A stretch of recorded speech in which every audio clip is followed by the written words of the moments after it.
दुर्ग के बारे में कुछ इंपॉर्टेंट फैक्ट है वो पता किए थे।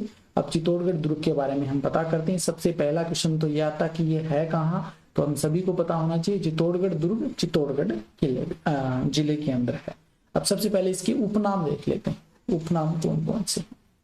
एक तो इसे दुर्गों का सिरमौर कहा जाता है, चित्तौड़गढ़ दुर्ग को दुर्गों का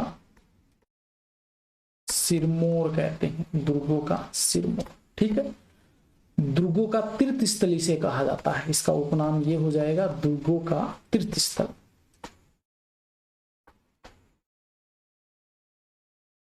दुर्गों का तीर्थ स्थल इसे कहा जाता है, ठीक है। एक उपनाम ये हो जाएगा त्याग व बलिदान का प्रतीक इसे कहते हैं, त्याग व बलिदान, त्याग व बलिदान का प्रतीक इस दुर्ग को कहा जाता है। और एक ये क्वेश्चन कई बार पूछा भी गया है, राजस्थान का गौरव इसे कहते हैं, राजस्थान का गौरव किस दुर्ग को कहते हैं, चित्तौड़गढ़ दुर्ग को राजस्थान का गौरव कहा जाता है। राजस्थान का दक्षिणी द्वार भी इसे कहा जाता है, राजस्थान का दक्षिणी द्वार कहते हैं इसे, राजस्थान का दक्षिणी द्वार। एक क्वेश्चन देखिए यहां से भी बन सकता है, इसका नाम बदला गया था जब इस पे आक्रमण हुआ था, नाम बदला था, किसने बदला था नाम, नाम बदला था अलाउद्दीन खिलजी ने। मैं शॉर्ट में एक के लिख रहा हूं, ठीक है ना, एक के ने बदला था, क्या नाम दिया था एक के ने इसे खिजराबाद कहा था, खिजराबाद नाम दिया था अलाउद्दीन खिलजी ने, ये भी याद रख लेना, इंपॉर्टेंट है, ठीक है। मालवा का प्रवेश द्वार इसे कहा जाता है, मालवा का प्रवेश द्वार, मालवा का प्रवेश द्वार इसे कहते हैं, सर्वाधिक साकों वाला किला भी इसे कहा जाता है, सर्वाधिक साकों वाला दुर्ग,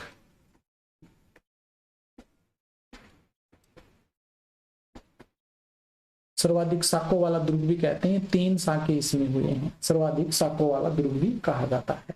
तो ये थे इनके उपनाम जो कि आपको याद रखने हैं, ठीक है। अब अगर श्रेणी पूछे ना, तो श्रेणी में बता चुका हूं, जितनी भी श्रेणी है ना उनमें से सिर्फ धानवन श्रेणी छोड़ दो आप, धानवन श्रेणी जो कि रेगिस्तान की आती है उसको छोड़ करके सभी 8 जो बचती है श्रेणी पीछे उन सभी में इसको शामिल किया गया है।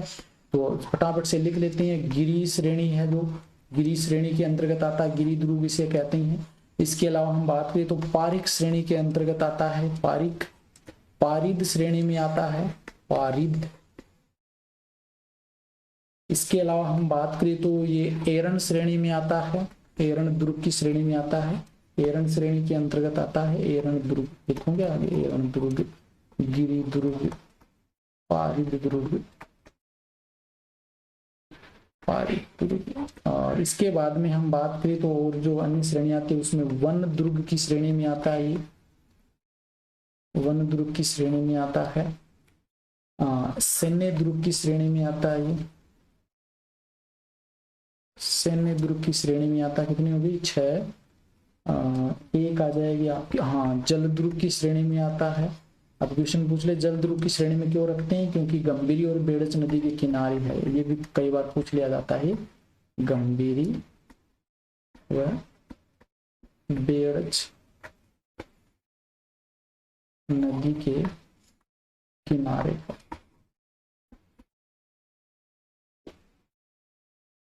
गंभीर व बेड़च नदी के किनारे है, इस कारण से जल दुर्ग की श्रेणी में रखा गया है। तो 3, 4, 5, 6, 7 हो गए, एक कौन सी रह गई, एक सहाय दुर्ग रह गया, तो सहाय दुर्ग की श्रेणी में भी आता है। तो जितने भी 8 श्रेणी है ना उन सभी में आता है, सिर्फ रेगिस्तान जो धानवन श्रेणी है उसको छोड़ करके सभी श्रेणी में इसको शामिल किया गया है। अब इस दुर्ग से संबंधित कुछ इंपॉर्टेंट बातें हैं वो हम करते चलेंगे, 2 या 3 स्लाइड में इंपॉर्टेंट बातें ये आपकी होगी और फिर ये टॉपिक आपका कंप्लीट हो जाएगा। ये राजस्थान का सबसे बड़ा आवासीय किला है। एक क्वेश्चन तो ये बनता है, राजस्थान का सबसे बड़ा आवासीय किला, राजस्थान का सबसे बड़ा आवासीय किला या लिविंग फोर्ट जिसे हम कहते हैं, सबसे बड़ा, राजस्थान का सबसे बड़ा आवासीय किला है, इसे लिविंग फोर्ट भी कहा जाता है। एक इसका क्वेश्चन बन सकता है कि समुद्र तल से ऊंचाई कितनी है इसकी, ये भी क्वेश्चन बन सकता है। समुद्र तल से ऊंचाई पूछे तो समुद्र तल से ऊंचाई हो जाएगी 1850 मीटर हो जाएगी। 1850 मीटर इसकी समुद्र तल से ऊंचाई। आकृति पूछ ले तो आकृति क्या हो जाएगी, आकृति है इसकी व्हेल के जैसी। व्हेल मछली होती है ना, व्हेल मछली के समान, क्या होता है, व्हेल मछली के समान इसकी आकृति है। व्हेल मछली के समान इसकी आकृति हो जाएगी। क्षेत्रफल पूछ ले तो क्षेत्रफल कितना होगा, यहां से भी क्वेश्चन बन सकता है। क्षेत्रफल हो जाएगा इसका 27.5 वर्ग किलोमीटर, वर्ग 27.5 वर्ग किलोमीटर। इसकी लंबाई पूछे तो लंबाई कितनी होगी, लंबाई हो जाएगी इसकी लगभग 8 किलोमीटर के समथिंग इसकी लंबाई हो जाएगी। और चौड़ाई पूछे तो लगभग हो जाएगी आपकी 2 किलोमीटर चौड़ाई हो जाएगी। ठीक है, क्षेत्रफल 27.5 वर्ग किलोमीटर, लंबाई 8 किलोमीटर, चौड़ाई 2 किलोमीटर हो जाएगी। एक यहां से ये क्वेश्चन बन सकता है, गुजरात व मालवा मार्ग, गुजरात व मालवा, ये आपकी जियोग्राफिकल स्थिति से संबंधित क्वेश्चन पूछा जा सकता है। मार्ग के मध्य स्थापित ध्रुव है, मार्ग के मध्य स्थापित ध्रुव, गुजरात व मालवा मार्ग के मध्य स्थापित ध्रुव है, ये याद रखें। ठीक है, अब एक क्वेश्चन आ जाता है कि इसका निर्माण कब हुआ था, तो निर्माण से कुछ इंपॉर्टेंट फैक्ट है, वो मैं आपको यहाँ पर बता देता हूँ। यहाँ से चलते हैं क्योंकि निर्माण से संबंधित थोड़ा सा लंबा हो जाता है। तो निर्माण पूछे तो निर्माण किसके द्वारा किया गया था, इसका निर्माण किया था 17वीं शताब्दी में चित्रांगद मौर्य के द्वारा। 7वीं शताब्दी में, सॉरी 17वीं नहीं, 7वीं शताब्दी में, 7वीं शताब्दी में इसका निर्माण हुआ था। और निर्माण किया था चित्रांगद मौर्य।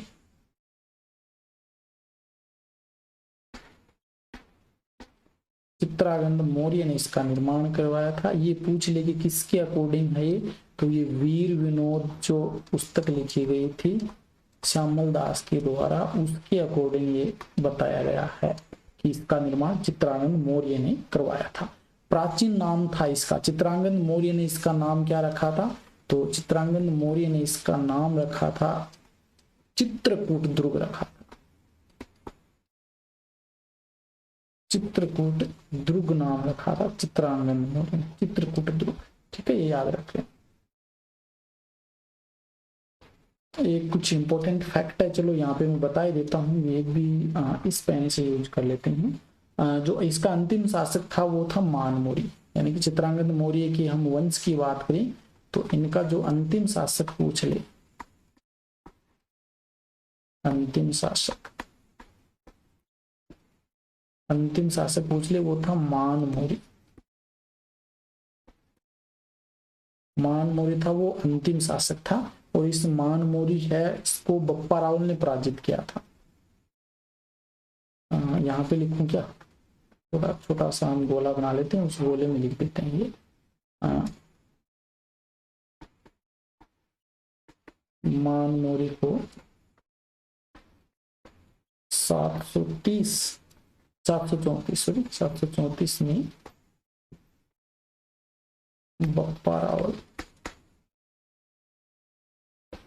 ने पराजित कर चित्तौड़ पर अधिकार किया,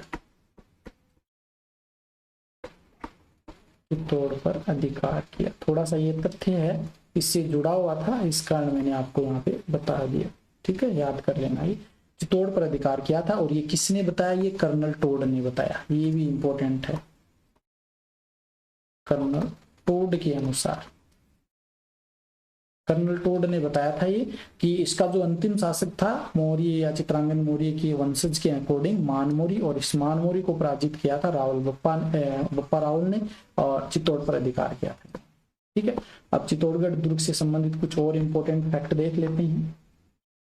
एक आता है कि दशरथ शर्मा के अकॉर्डिंग हम बात करें, दशरथ शर्मा के अकॉर्डिंग एक फैक्ट आता है। क्या कहते हैं दशरथ शर्मा? दशरथ शर्मा कहते हैं, दशरथ शर्मा के अनुसार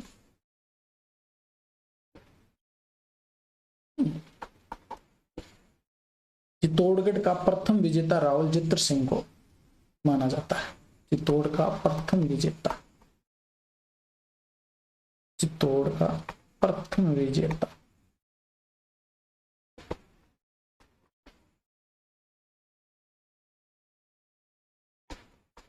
चित्तौड़ का प्रथम विजेता है, वो किसको मानते हैं? रावल जित्र सिंह, रावल जित्र सिंह को मानते हैं। कौन? दशरथ सिंह, दशरथ शर्मा, सॉरी, ये इंपॉर्टेंट फैक्ट है, याद रख लेना। दशरथ सिंह है, दशरथ शर्मा है, वो रावल जित्र सिंह को मानते हैं चित्तौड़ का प्रथम विजेता। चित्तौड़गढ़ का आधुनिक निर्माता किसे कहा जाता है? ये भी महत्वपूर्ण तथ्य है। चित्तौड़गढ़ दुर्ग का आधुनिक निर्माता, आधुनिक निर्माता है वो चित्तौड़गढ़ का किसे कहा जाता है? आधुनिक निर्माता, निर्माता हमने देख लिया, आधुनिक निर्माता है वो किसको कहते हैं? तो आधुनिक निर्माता कौन हो जाएगा? महाराणा कुंभा,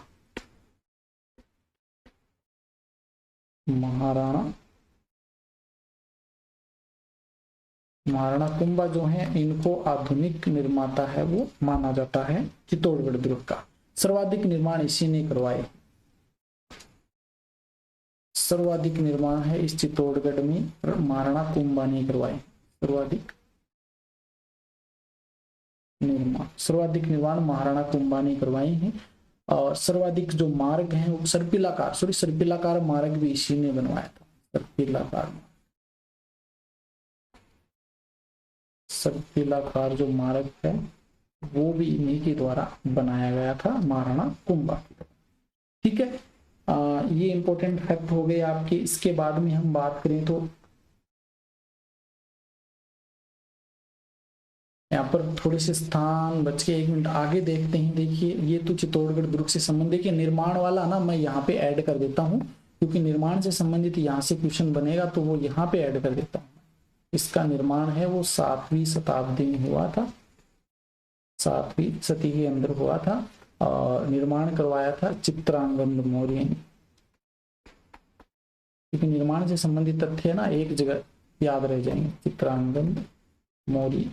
इसके अकॉर्डिंग ये भी याद रखे ना, वीर विनोद के अकॉर्डिंग। ठीक है, चित्रांगद मौर्य था, इन्होंने निर्माण करवाया था इसका। और क्या हमने देखा चित्रांगद मौर्य के बारे में? इन्होंने इसका नाम क्या रखा था? चित्रकूट दुर्ग रखा था। इसका नाम रखा था चित्रकूट,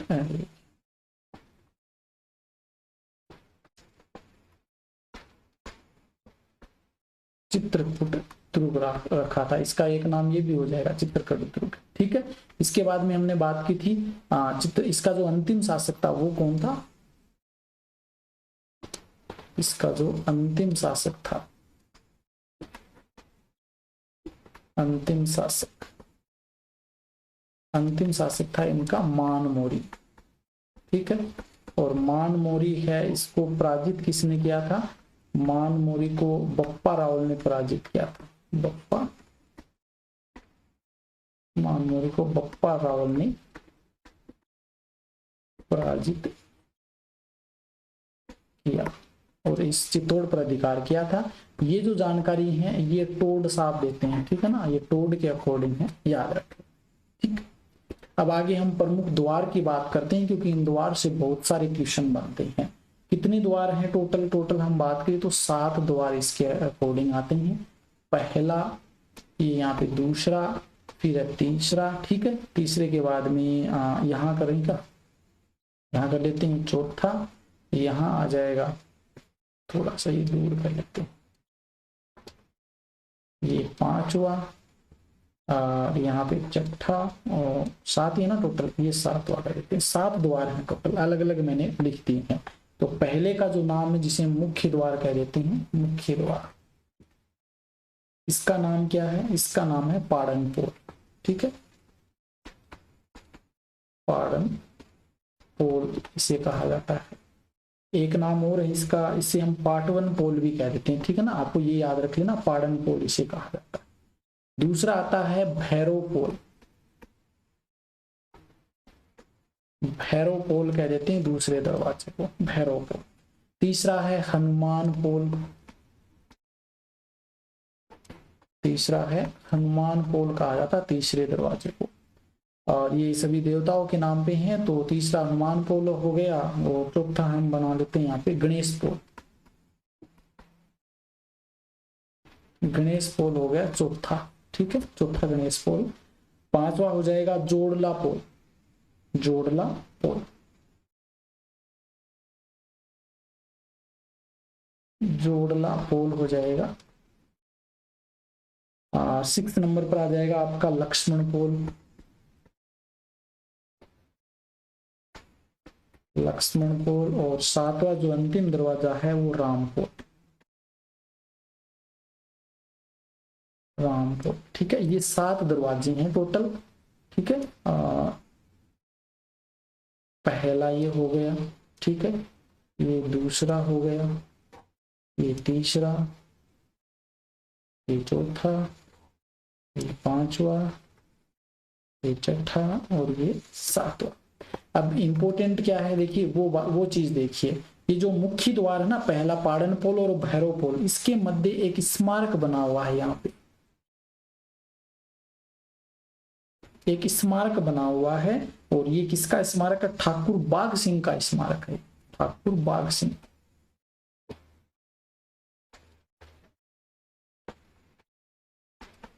बाघ सिंह स्मारक, ठीक है। तो मुख्य द्वार फर्स्ट और जो दूसरा द्वार है पाड़न पोल और भैरव पोल, इसके मध्य क्या बना हुआ स्मारक, जो कि ठाकुर बाघ सिंह का स्मारक है। अब जो दूसरे नंबर पर हम बात करें तो दूसरे नंबर पर ये जो स्थान है, यहाँ पर भी क्या है, एक छतरी बनी हुई है यहाँ पर, इस प्रकार से ये मान लीजिए छतरी है, ये छतरी बनी हुई है। तो ये छतरी किसकी है? ये है जयमल मेड़तिया एंड वीर कल्ला की छतरी है यहाँ पर, ये भी याद रखे ना, जयमल मेड़तिया व वीर कल्ला की छतरी,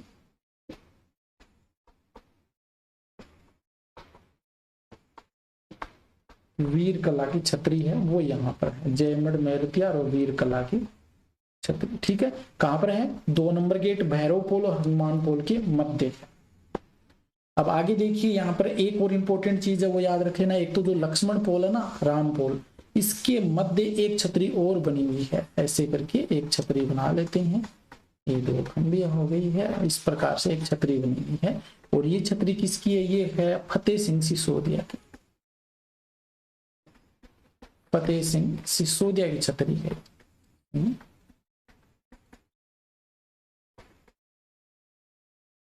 फतेह सिंह सिसोदिया की छतरी यहां पर बनी हुई है, छतरी बनी हुई है। देखिए आपने फत्ता नाम सुना होगा ना, फत्ता, वो फत्ता इसी को कहा जाता है, फतेह सिंह सिसोदिया को, उसकी छतरी यहाँ पे बनी हुई है। तो ये प्रमुख दरवाजे हैं आपके, जो हम बात करें तो चित्तौड़गढ़ दुर्ग के टोटल 7 दरवाजे हैं, याद रखें। अब प्रमुख मंदिर आ जाते हैं। देखिए मंदिर के लिए एक ट्रिक भी है, वो मैं आपको बाद में बताऊंगा, पहले हम मंदिर 2-3 जो मंदिर हैं आपके वो चर्चा कर लेते हैं। एक तो यहाँ पर देखिए सबसे पहला जो मंदिर आता है वो है कलिका माता का मंदिर है, इसके बारे में कुछ इंपॉर्टेंट बातें हैं वो भी हम पता करेंगे। कलिका या कालिका माता का मंदिर, कालिका माता मंदिर।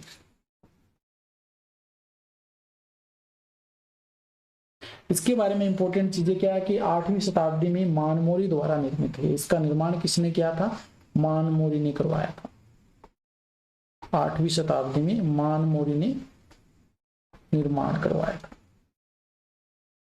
किसने निर्माण करवाया? मानमोरी के द्वारा इसका निर्माण करवाया गया था। और मूलतः ये सूर्य मंदिर था। पहले ये क्या हुआ था? सूर्य मंदिर था और बाद में इसी के ऊपर इसका निर्माण पुनः निर्माण करवा करके मानमोरी ने इसे कालिका माता मंदिर बना दिया। सॉरी, मानमोरी ने इसका निर्माण करवाया। उस समय ये सूर्य मंदिर था। फिर जो कुंभा थे, इन्होंने क्या किया था? यहाँ पर कालिका माता की मूर्ति स्थापित की थी, इस कारण ये कालिका माता मंदिर हो गए। तो कुंभा ने क्या किया? यहाँ पर कुंभा ने कालिका माता की मूर्ति स्थापित की। मूर्ति स्थापित, कालिका माता की मूर्ति स्थापित की कुंभा ने। एक यहाँ पर सतबीस देवरी नामक मंदिर, सतबीस देवरी, सतबीस देवरी। तो ये सतबीस देवरी क्यों कहते हैं? क्योंकि टोटल छोटे मोटे मंदिर मिलाकर के 27 मंदिर हैं और ये 27 कौन से? जैन मंदिर हैं। 27 जैन मंदिर है,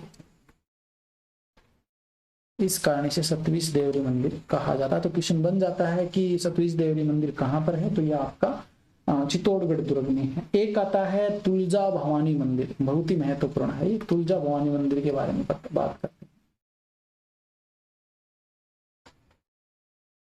तुलजा भवानी मंदिर, यहाँ से कुछ महत्वपूर्ण तथ्य निकल करके आने वाले हैं जो आपको याद रखने में, एग्जाम की दृष्टि से हम बात करें तो। एक तो ये छत्रपति शिवाजी की एक कुलदेवी मानी, या आराध्य देवी, कुलदेवी नहीं, कुलदेवी तो एक ही होती है, आराध्य देवी मानी जाती है। छत्रपति शिवाजी की आराध्य देवी, छत्रपति शिवाजी की आराध्य देवी, छत्रपति शिवाजी की ये आराध्य देवी मानी जाती है। तुलजा भवानी जो माता है वो। निर्माण किसने करवाया था? तो निर्माण पृथ्वीराज सिसोदिया ने करवाया था, जिसे हम उड़ना राजकुमार कहते हैं। निर्माण, सॉरी, यहाँ पे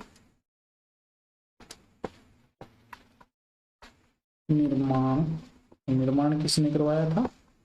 पृथ्वीराज सिसोदिया।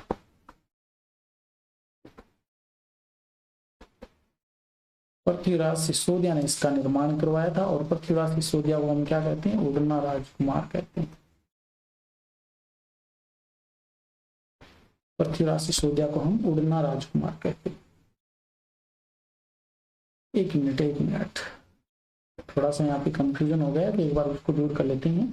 इसका निर्माण पृथ्वीराज सिसोदिया, जिन्हें उड़ना राजकुमार कहते हैं, तो उनके दासी पुत्र थे बनवीर, उनके द्वारा करवाया था। तो पृथ्वीराज सिसोदिया के दासी पुत्र, यहाँ पे लिख देता हूं मैं, थोड़ा सा और अच्छे से लिख देते हैं इसको।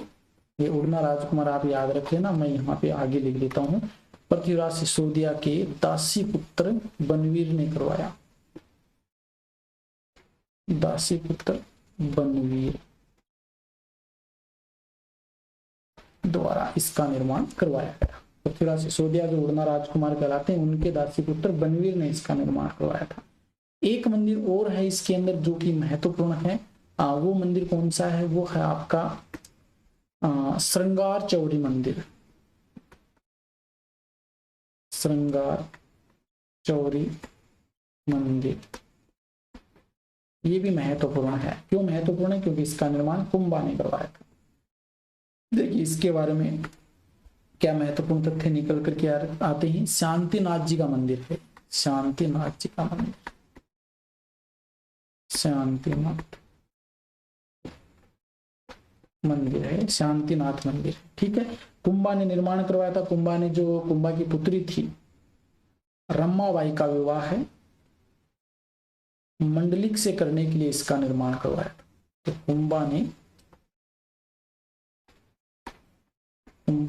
अपनी पुत्री रंबाबाई रंभाबाई का विवाह है मंडलिक का विवाह है मंडलिक से करने के लिए करवाया।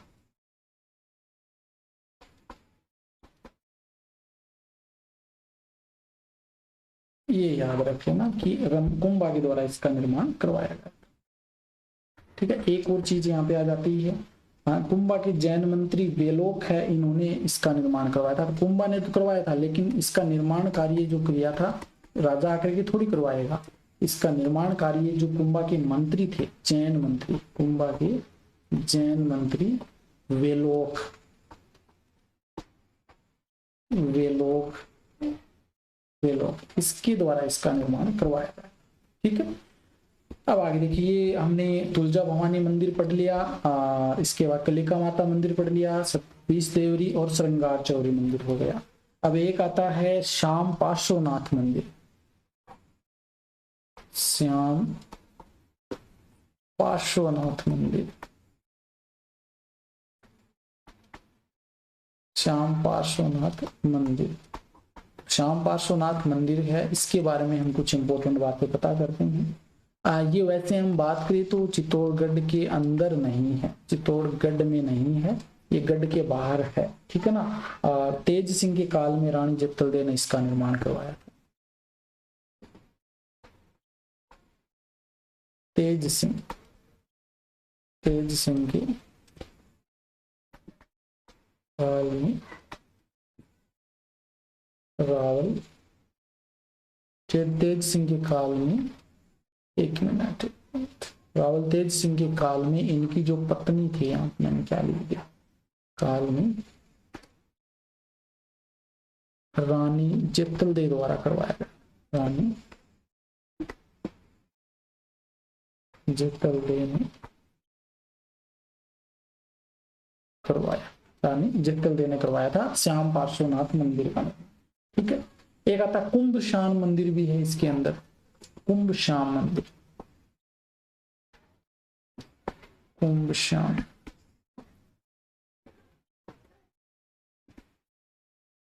कुंभ श्याम मंदिर भी है इसमें। कुंभ श्याम मंदिर ये मूलतः क्या था, सूर्य मंदिर था, मूलतः सूर्य मंदिर था। मूलतः हम बात करें तो क्या था, सूर्य मंदिर था। निर्माण है इसका किसने करवाया, कुंभा ने करवाया था। कुंभ श्याम मंदिर का निर्माण कुंभा ने इसका निर्माण करवाया था। ठीक है, यहाँ पर जो मूर्ति पूछ रहे तो वराह अवतार की मूर्ति है, यहाँ पर वराह अवतार, वराह अवतार की मूर्ति, वराह अवतार की यहाँ पर मूर्ति। इसके बाद में देखिए आगे कौन सा मंदिर, त्रिभुवन नारायण मंदिर भी था यहाँ पर एक, त्रिभुवन नारायण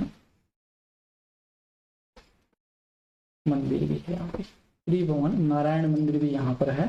शक्ति कुमार के काल में यहाँ पर चित्तौड़ पर परमारमुंज का अधिकार था। शक्ति कुमार के कार्यकाल में क्या था, परमारमुंज का अधिकार था। तो उनके जो एक उत्तराधिकारी थे परमार भोज, तो इसका निर्माण है वो परमार भोज ने करवाया। निर्माण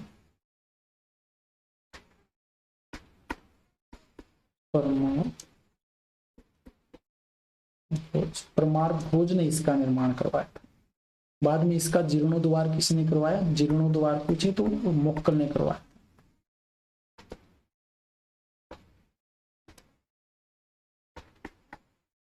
जीर्णोद्वार पूछे तो जीर्णोद्वार कौन हो जाएगा, जीर्णोद्वार महाराणा मोक्कल ने करवाया था। महाराणा मोक्कल ने जीर्णोद्वार करवाया था। और इसका नाम बदल दिया, फिर नाम बदल करके महाराणा मोक्कल ने क्या नाम दिया, नाम बदल दिया, नाम बदलकर इसे नाम बदलकर क्या रख दिया, संदेश्वर मंदिर कर दिया। संदेश्वर, समिदेश्वर मंदिर रख दिया। और इसे मुक्कल का मंदिर भी कहा जाता है, मुक्कल का मंदिर भी कहा जाता है। तो ये नाम बदलकर मुक्कल ने संदेश्वर मंदिर कर दिया और मुक्कल का मंदिर भी इसे कहा जाता है। ठीक है, मंदिर के बारे में कुछ इंपॉर्टेंट ये बातें हो गई। कुंभ मंदिर हो गया, एक मीरा मंदिर और रह गया, देखते हैं आगे स्लाइड में मंदिर लिखा होगा। हाँ, इसमें एक प्रमुख मंदिर मीरा मंदिर की ओर बात कर लेते हैं। ठीक है, एक आता मीरा मंदिर, मीरा मंदिर। तो मीरा मंदिर की ओर बात कर लेते हैं, जो कि चित्तौड़गढ़ दुर्ग में है। इसमें कोई मूर्ति नहीं है, इसमें कोई भी मूर्ति नहीं है, ये थोड़ा सा याद रख लेना, इंपॉर्टेंट है। क्योंकि यहाँ पर जो मूर्ति थी उसको जो जगत शिरोमणि मंदिर है, जो कि कहाँ पर है, आपके आमेर के किले में है, तो उसके अंदर स्थापित कर दी गई। काले पत्थर से बनी हुई मूर्ति थी यहाँ पर कृष्ण जी की, जिसकी मीरा पूजा करती थी। वो मूर्ति कहाँ पर है वो लिख देता हूँ, चलो मैं यहाँ पे याद रखने के लिए। इसकी जो मूर्ति है, मूर्ति के बारे में इंपॉर्टेंट क्वेश्चन बनता है यहाँ से। मूर्ति,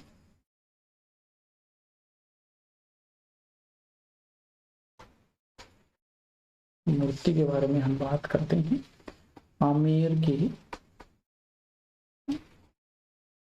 आमेर के जगत शिरोमणि मंदिर,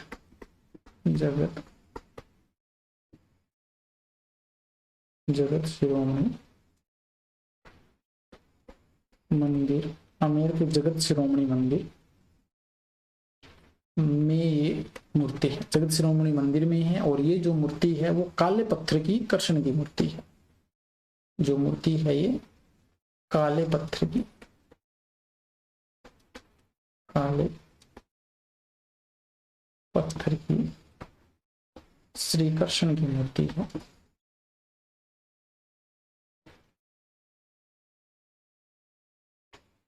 मूर्ति है जिसकी मीरा पूजा किया करती थी, जिसकी मीरा पूजा जिसकी मीरा पूजा करती थी। ये मीरा का मंदिर है। और इस मीरा के मंदिर के सामने क्या है, मीरा मंदिर के सामने ही है, यहाँ पे ले देता हूँ, इसके सामने मीरा मंदिर के सामने क्या है, मीरा मंदिर के सामने है संत रैदास की छतरी है। संत रैदास छतरी बनी हुई है, संत रैदास की छतरी है मीरा मंदिर के सामने, जो कि मीरा के गुरु हुआ करते थे। ठीक है, तो यहाँ पर जितने भी मंदिर थे आपके चित्तौड़गढ़ दुर्ग के अंदर, वो सभी मैंने आपको करवा दिए हैं। ठीक है, अब जो प्रमुख महल हैं उनकी बात कर लेते हैं, कौन कौन से महल इसके अंतर्गत आते हैं। तो यहाँ पर सबसे पहला महल जो है उसकी बात करें तो वो हो जाएगा आपका फतेह प्रकाश महल। फतेह प्रकाश महल, फतेह प्रकाश महल। और फतेह प्रकाश महल है, इसमें वर्तमान में म्यूजियम चल रहा है, ये याद रखें, वर्तमान में म्यूजियम चल रहा है फतेह प्रकाश महल के अंदर। यहाँ पर कुंभा महल है, कुंभा महल है चित्तौड़गढ़ दुर्ग के अंतर्गत। इसके अलावा और पूछे तो रामपुरा हवेली यहाँ पर है, रामपुरा हवेली इस दुर्ग में है, रामपुरा हवेली इस दुर्ग में है। पद्मिनी का महल यहाँ पर है चित्तौड़गढ़ दुर्ग में, पद्मिनी महल, पद्मिनी महल जो कि यहाँ पर है चित्तौड़गढ़ दुर्ग में है। हिंगुला अहाड़ा का महल यहाँ पर है, हिंगुला, हिंगुला अहाड़ा का महल यहाँ पर है, हिंगुला अहाड़ा महल। इसके बाद में बात करें तो भामाशाह की हवेली यहाँ पर है,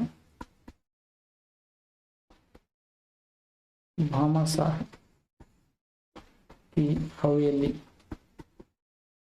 यहाँ पर, भामाशाह की हवेली यहाँ पर है। गोरा बादल महल भी यहाँ पर है, ये भी याद रखना, गोरा बादल महल यहाँ पर है। इसके अलावा बात करिए पद्मिनी महल हो गया, तो ये महल है मुख्य पद्मिनी महल, रामपुरा हवेली, फतेह प्रकाश महल, कुंभा महल, हिंगुला आहाड़ा महल, वामासा की हवेली, गोरा बादल महल। ये प्रमुख महल आपकी चित्तौड़गढ़ दुर्ग में है।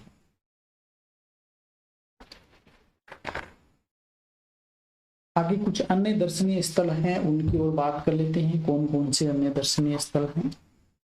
भीमलाट जो कि बयाना दुर्ग में है, लेकिन पूछ ले कि भीमलत कुंड कहाँ पे है? भीमलाट तो आपके बयाना दुर्ग में है, सॉरी भीमलाट तो आपके बयाना दुर्ग भरतपुर के अंदर है। तो भीमलत कुंड पूछ ले तो वो कहाँ है? तो वो आपकी चित्तौड़गढ़ दुर्ग में है। भीमलत कुंड, भीमलत कुंड कहाँ है? चित्तौड़गढ़ दुर्ग में। चित्रांगन मोरी तालाब कहाँ है? तो चित्रांगन मोरी, चित्रांगन मोरी तालाब है, वो भी आपका कहाँ है? चित्तौड़गढ़ दुर्ग में। चित्रांगन मोरी तालाब। ढाई बी पीर की दरगाह कहाँ है? तो ये भी आपकी चित्तौड़गढ़ दुर्ग में है। ढाई ढाई है, सॉरी ढाई ढाई पीर, ढाई पीर की दरगाह, ढाई पीर की दरगाह। यहाँ पे एक इंपॉर्टेंट है जहां से क्वेश्चन भी बन चुका है, गोमुख झरना।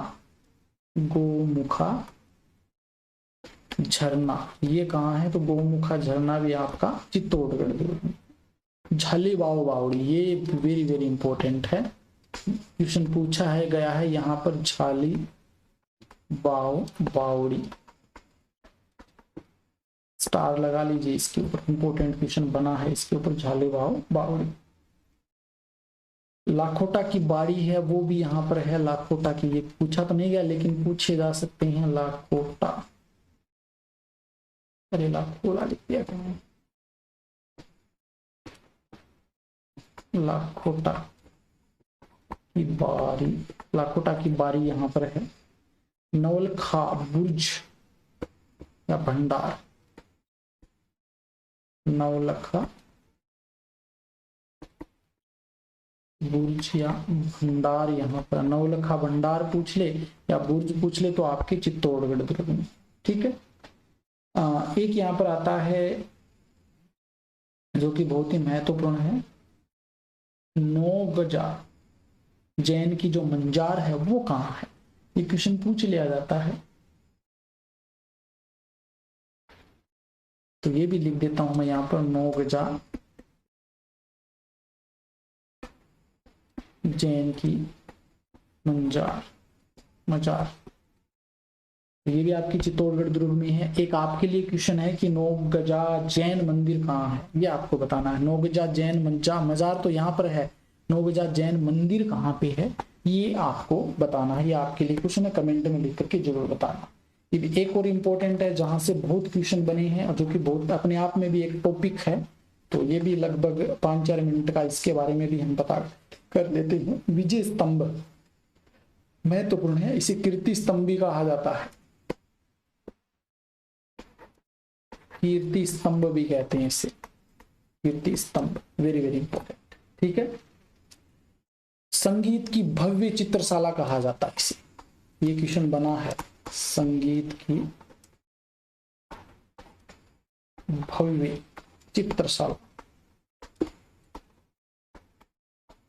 संगीत की भव्य चित्रशाला कहा जाता है, किसने कहा है? ये क्वेश्चन भी बन सकता है, तो सीमा राठौड़ ने कहा है। सीमा राठौड़ ने कहा है संगीत की भव्य चित्रशाला। एक ये आता है, भारतीय मूर्ति कला का विश्वकोश कहा जाता है। भारतीय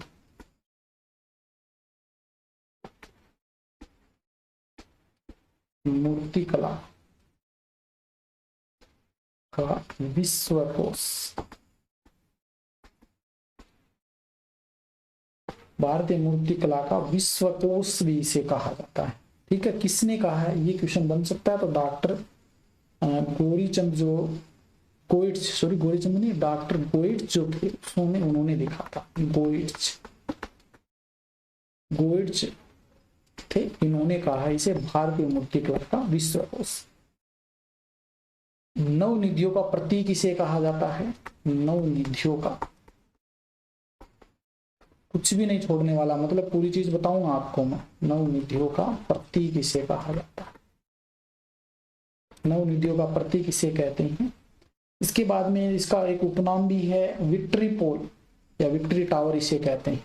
ये उपनाम है इसका। उपनाम क्या है? विक्ट्री, विक्ट्री पोल या टावर इसे कहा जाता है। विक्ट्री पोल या टावर भी इसे हम कहते हैं। इसे विष्णु ध्वज नाम किसने दिया था? तो ये भी इंपॉर्टेंट क्वेश्चन है। विष्णु ध्वज भी कहा जाता है इसे। विष्णु ध्वज भी इसे कहा जाता है। किसने कहा था ये? तो ये याद रख लेना, उपेंद्र नाथ द्वारा कहा गया। उपेंद्र नाथ ने कहा था। उपेंद्र नाथ ने इसे विष्णु ध्वज कहा। कर्नल जेम्स टोड के बारे में भी कुछ इंपॉर्टेंट फैक्ट इससे जुड़े हुए हैं और इंपॉर्टेंट है, इसलिए मैं अलग पेन से लिख देता हूं। कर्नल टोड ने इसके बारे में क्या कहा? तो कर्नल टोड ने इसकी तुलना की है कुतुब मीनार से, और कुतुब मीनार से श्रेष्ठ बताया इसे। कुतुब मीनार, कुतुब मीनार से श्रेष्ठ बताया। कर्नल टोड ने इसे कुतुब मीनार से भी श्रेष्ठ बताया। एक आता फर्ग्यूसन नामक वैज्ञानिक, जो मतलब अंग्रेजी एक दार्शनिक थे, इन्होंने भी इसके बारे में कुछ कहा है। क्या कहा है? तो उसके बारे में बात कर लेते हैं। फर्ग्यूसन नाम तो आपको याद होना चाहिए। और क्या कहा है फर्ग्यूसन ने? तो फर्ग्यूसन ने इसकी तुलना है वो रोम के टार्जन टावर के साथ की। इसकी तुलना रोम के टार्जन टावर के साथ की। रोम के टार्जन टावर के साथ इसकी तुलना की है। तो ये विजय स्तंभ के बारे में कुछ इंपॉर्टेंट फैक्ट हैं। अब आगे देखिए इनका निर्माण कब हुआ वो भी हम बात कर लेते हैं। तो इसके निर्माण से संबंधित जो इंपॉर्टेंट बातें आती हैं वो देखिए। निर्माण कब हुआ था? तो इसके निर्माण की हम बात करें तो निर्माण हुआ था 1440 में शुरू हुआ था और कंप्लीट हुआ था 1448 तक। इसका निर्माण हो गया था कंप्लीट 1448 तक। लगभग ये 8 साल के समथिंग लगे थे। निर्माण करवाया किसने था? तो निर्माण करवाया था महाराणा कुंभा ने।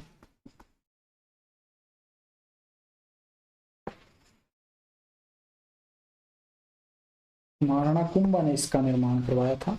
क्यों करवाया था? तो ये भी क्वेश्चन बन जाता है। ये हमेशा पता है आपको, विजय मतलब कुछ विक्ट्री होने पे करवाते हैं, कोई युद्ध जीतने पे करवाते हैं। तो 1437 में जो महाराणा कुंभा थे, 1437 में सारणपुर के युद्ध की स्मृति में, सारणपुर युद्ध, सारणपुर के युद्ध, सारणपुर युद्ध विजय स्मृति, सारणपुर युद्ध की विजय स्मृति में इसका निर्माण करवाया था महाराणा कुंभा। वास्तुकार पूछ ले, वेरी वेरी इंपॉर्टेंट। वास्तुकार से बहुत बार क्वेश्चन बने हैं, तो वास्तुकार अच्छे से याद होना चाहिए। तो वास्तुकार पूछ ले तो कौन होंगे वास्तुकार? इसके जैता हो जाएंगे, जैता। लेकिन जैता अकेला नहीं था, जैता के साथ में और भी लोग थे। जैता के साथ में इनके 3 पुत्र थे। अब 3 पुत्रों के नाम आपको याद होने चाहिए। 3 पुत्र में एक तो नाप्पा, एक पोम्मा, नाप्पा, पोम्मा और कुंजा। ये 3 पुत्र थे जैता के साथ में, जो कि वास्तुकार थे। लेकिन इनके द्वारा भी काम नहीं चला, इसके अलावा और भी थे इनके साथ में। तो वो और कौन थे वो भी इनके नाम भी याद रख लेना। एक बलदेव नाम का व्यक्ति था, बलदेव नाम का व्यक्ति था, और एक था आपका चुंथी नाम का व्यक्ति, चुंथी नाम का व्यक्ति था। ये थे इसके वास्तुकार। अब इसकी लंबाई पूछ ले तो लंबाई कितनी है? इसकी लंबाई है लगभग 122 फुट। इसकी लंबाई, लंबाई या ऊंचाई कर सकते हैं हम इसको। चौड़ाई पूछ ले तो चौड़ाई हो जाएगी 30 फीट। ठीक है। और ये लगभग 9 मंजिला इमारत है। ये क्वेश्चन भी बना है पहले, कितनी मंजिला है विजय स्तंभ, तो 9 मंजिला इमारत है। एक महत्वपूर्ण जो तथ्य आता है वो ये आता है कि राजस्थान की प्रथम इमारत है जिस पर डाक टिकट जारी हुआ है। राजस्थान की प्रथम इमारत जिस पर 15 अगस्त 1949, 15 अगस्त 1949 वो 1 रुपए का डाक टिकट जारी हुआ। वो 1 रुपए का डाक टिकट जारी हुआ था। ये महत्वपूर्ण तथ्य है, यहां से क्वेश्चन बन सकता है कि राजस्थान की प्रथम इमारत जिस पर 15 अगस्त 1949 को 1 रुपए का डाक टिकट जारी हुआ था। अब आगे देखिए, विजय स्तंभ के बारे में जो टोटल मंजिला है वो हमने बात की थी 9 मंजिला। उन 9 मंजिलों की हम बात कर लेते हैं। 9 मंजिल, 9 मंजिल से कौन कौन से क्वेश्चन बन सकते हैं वो देखिए। क्वेश्चन बनता है तीसरी मंजिल के ऊपर, एक तो बनता है तीसरी मंजिल पे क्वेश्चन बनता है। तो तीसरी मंजिल से क्या है, तीसरी मंजिल पे क्या है ऐसा जैसे क्वेश्चन बन सकता है। यहाँ पर 9 बार अरबी भाषा में अल्लाह लिखा हुआ है, 9 बार अरबी भाषा में अल्लाह लिखा है, अल्लाह लिखा है। तो ये इंपॉर्टेंट फैक्ट है, ठीक है। तीसरी मंजिल से ये क्वेश्चन बन सकता है। फिर पहली मंजिल से क्या क्वेश्चन बन सकता है, पहली मंजिल तो इंपॉर्टेंट है, वही करवाऊंगा, पूरी की पूरी नहीं देखेंगे। पहली मंजिल से क्वेश्चन बन सकता है कि यहाँ पर विष्णु मंदिर है पहली मंजिल पर, पहली मंजिल पर क्या है, विष्णु मंदिर, ठीक है। इसके बाद में एक 8 नंबर की जो मंजिल है वो भी महत्वपूर्ण है। तो 8 नंबर की जो मंजिल है वहां से कौन सा क्वेश्चन बन सकता है उसकी हम बात करें तो 8 नंबर मंजिल पर कोई भी मूर्ति नहीं है। यहाँ पर क्या है, कोई भी मूर्ति नहीं है। ये क्वेश्चन बन सकता है कि कौन सी मंजिल है जिसपे मूर्ति नहीं है। 9वीं मंजिल है जिसका पुनर्निर्माण हुआ था, 9वीं मंजिल, 9वीं मंजिल है इसका पुनर्निर्माण हुआ था, पुनर्निर्माण हुआ था 9वीं मंजिल का। और पुनर्निर्माण किसने करवाया था, पुनर्निर्माण करवाया था स्वरूप सिंह ने करवाया था।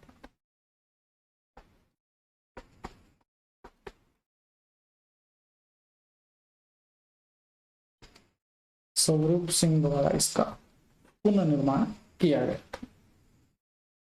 कुल टोटल सीढ़ियां पूछ ले, क्योंकि ये भी क्वेश्चन बन सकता ना विजय स्तंभ में।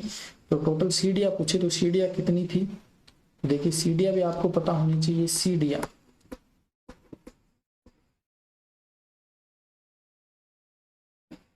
तो सीढ़ियां पूछे तो सीढ़ियां कितनी हो जाएगी, सीढ़ियां टोटल हो जाएंगी 157 सीढ़ियां।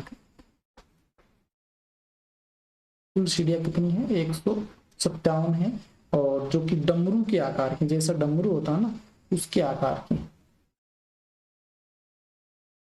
एक मिनट,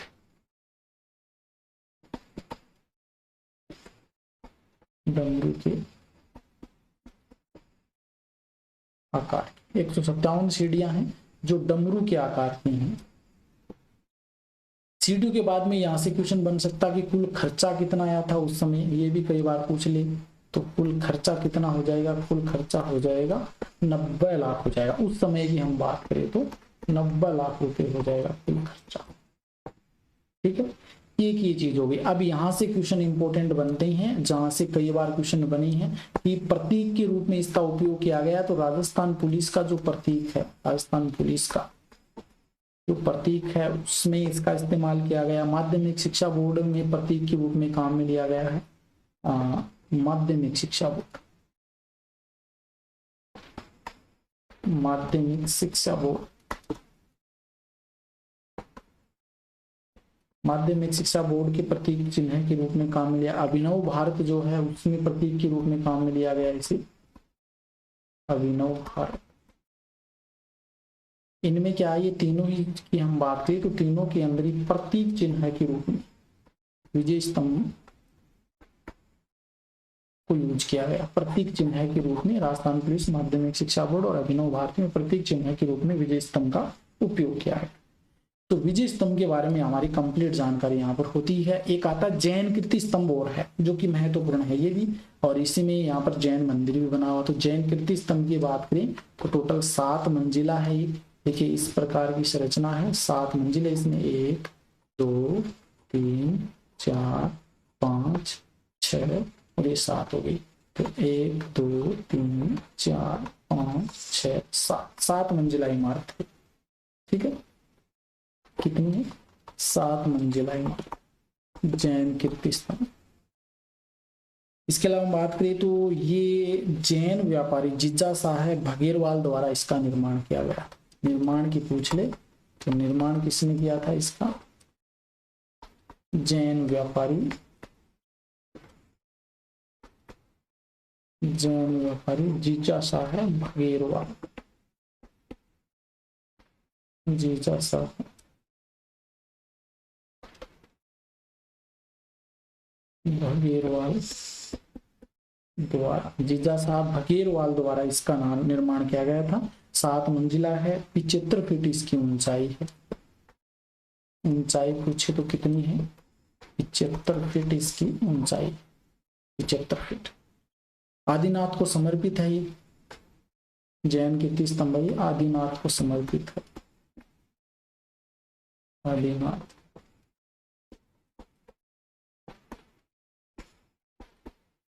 समर्पित, आदिनाथ को समर्पित है। यहाँ पर आदिनाथ स्मारक भी बना हुआ है, आदिनाथ स्मारक भी, आदिनाथ स्मारक भी यहाँ पे बना हुआ है। और जैन मंदिर भी यहाँ पे बना हुआ है। जैन मंदिर कैसा है? देखिए इस प्रकार से है।